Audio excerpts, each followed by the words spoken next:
Hello, I'm Glyn and welcome back to What Everyone Should Know About Health. I'm joined today by our co-founder, Dr. Sue Palmer-Conn. Sue is a chartered psychologist and master health and wellness coach. She specialises in and has the unenviable task of helping couples decide if they should either make up or break up. Good morning, Sue, and thank you for joining me today. Good morning. So, in keeping with our practice of producing short videos initially, I guess you can maybe briefly extend your matrimonial advice towards helping many families across the world during this dreadful time, or feeling incredibly worried, stressed and isolated, Sue. What advice would you give, obviously, initially to people that's obviously going through their own matrimonial difficulties during this time, which is your specialist subject, but also maybe you could extend a little bit of advice out to parents, grandparents, and children who obviously had their lives turned upside down by this global crisis. Yeah, I'm getting 20, 30 calls every day asking for help, which is double or even treble what I've been getting previously. And what we're finding is that couples in isolation, they're just not used to spending all day every day with each other. Normally, one or both of them go out to work eight hours a day. And then when you add on travel time, sleep time, and apart from weekends and holidays, the most we'd spend together is 4 to 6 hours. And now we've been thrown together. We're already stressed because jobs are maybe at risk. Social life has been curtailed. Sporting outlets to let off steam are stopped. And we're faced with being indoors with our nearest and dearest every day, who perhaps we thought we knew well, but do we? Those endearing little habits by now have become a bit annoying. And in a crisis, what we find, we've got 3 ways of turning. We either turn towards, which is great, or more commonly, we turn away or turn against. And that can end up with crisis point. And what we find is that there's 5 really major components to think about. Have we lost our connection? So if we've turned away from each other, are we stopping doing the nice things for each other? Are we communicating properly? Or are we just snapping at each other or even not communicating at all? Are we building up conflict? We need to be aware of what our own and what others' trigger points are and try to avoid pressing those red buttons. Have we lost our compassion? Are we making enough allowances for the other one's frustrations, hopes, desires, fears, whatever? And the Gottman Institute, which I've been following for years, refers to the 4 horses of the apocalypse as being the biggest predictors of divorce. And the first one of those is criticism. Do we continually criticize what they're doing or what people are not doing? Are we using you statements all the time instead of I statements? This is only going to fuel the flames. Are we acting with contempt, mocking or belittling each other? Even if the other one is trying to make an effort, are we showing appreciation for that, or are we just being contemptuous and turning our eyes up? Are we being defensive, pushing responsibility on the other person, not accepting our part of the blame? Or are we, even worse, stonewalling, acting in stony silence, sort of sulking? I would actually add a 5th one, and that's gaslighting. Are we making the other one feel guilty and useless? Any or all of those can cause a rise in heart rate to over 100 beats per minute. And that's going to lead to a stress reaction, which in turn lowers the immunity system and can lead to all sorts of major illnesses and diseases, as you've heard earlier in the week. And that's what we're finding with couples.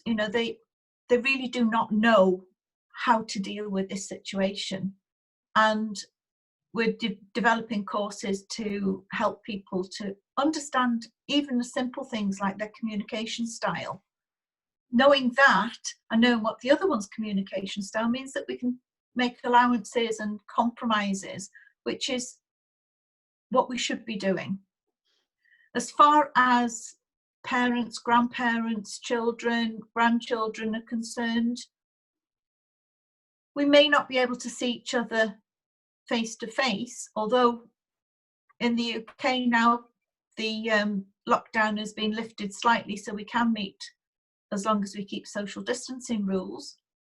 But there's nothing to stop us communicating using technology. We've got FaceTime, we've got Zoom, which is free. We can phone, and yes, we can't give a hug, but we can give a virtual hug. We can demonstrate love in lots of other ways. One of the things that we can do and see each other face to face, although we can't touch, is to just stand outside the house in the garden and talk through the door or through the window. So at least we're getting some contact. Loneliness for old people is the biggest killer. However, some people quite like their own company, and there's a world of difference between aloneness and loneliness. And if you can make the most of your alone time and find new hobbies, new skills, use the time productively, then when you come out of isolation, you've got a whole new raft of things to do. You can join new clubs to use those skills that you've developed.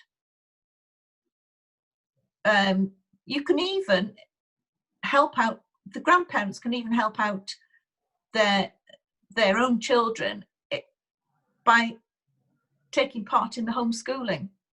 So if you are better at maths or English or history or whatever than the parents, why not spend an hour online with the children, taking them through their online lessons, and give the parents some time to get on with their own stuff rather than having to homeschool.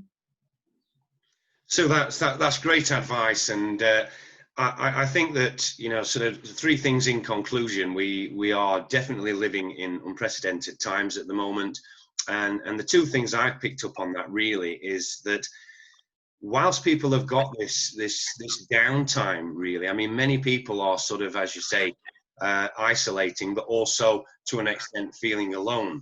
There's never really been a greater time to actually help others, has there? You know, we hear of so many lonely people even before this current crisis. This really is an opportunity for people to stand up, isn't it? Not just to show love and affection and support to your closest, nearest and dearest, but there are many people out there who are feeling confused, lost, isolated, and I think that this is a time where people can truly show their genuine love and affection to people in general. You know, if you know someone that may be feeling alone or that's isolated, or someone that's maybe not fully understanding of the narrative, then, you know, go and spend some time with them, or do what you can to help and share. You know, give them support and information. You know, and I think that the final point that you made really is you and I have discussed this many times before. Your mental approach and attitude, irrespective of the damage that can be done in any volatile relationship or raising cortisol levels due to stress, is, you know, people really do need to take this attitude of, there isn't anything I can do personally. And if there isn't anything I can do personally regarding the situation, the least I can do is to take a positive mental approach to my day-to-day activities. Would you not agree with that, Sue? You know, keep a strong, positive mind, look after yourself, practice self-care, and try and remain focused within your normal day-to-day life as best you can. Yeah, positive mental attitude is the key to all this. You know, what better time? How often do we have this amount of time to do something for ourselves? Well, this also brings us on to the other subject of how, you know, sort of we all work very closely, certainly in our close-knit group within nature, and nature is certainly benefiting from this this situation, Sue, isn't it? You know, I've never noticed the air so clear.